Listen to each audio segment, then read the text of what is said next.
1979ஆம் ஆண்டு வெளிவந்த சிறந்த 5 தமிழ் திரைப்படங்கள் பற்றி இந்த வீடியோவில் பார்க்கலாம்.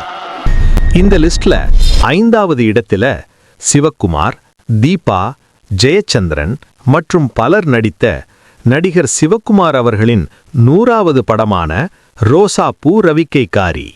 உச்சி வகுந்தெடுத்து பிச்சி பூ வச்சகிளி பச்சமல பக்கத்தில. 4வது இடத்தில ரஜினிகாந்த், படாபட் ஜெயலட்சுமி மற்றும் பலர் நடித்த 6லிருந்து 60 வரை.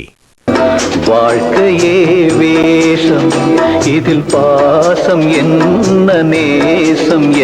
இந்த லிஸ்ட்ல 3வது இடத்தில கமல்ஹாசன், ஸ்ரீதேவி மற்றும் பலர் நடித்த தாயில்லாமல் நான் இல்லை.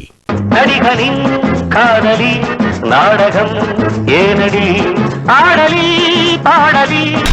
2வது இடத்தில பாக்யராஜ், ராஜேஷ், வடிவுக்கரசி மற்றும் பலர் நடித்த கன்னிப் பருவத்திலே.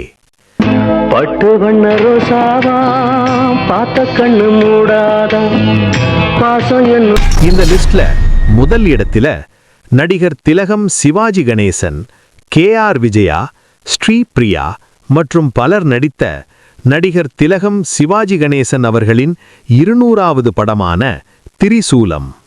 2 கைகள் நான்கானா இருவருக்கே தான். இந்த வீடியோ பிடிச்சிருந்தா மறக்காம ஒரு லைக் கொடுத்துட்டு சப்ஸ்கிரைப் பண்ணிக்கங்க.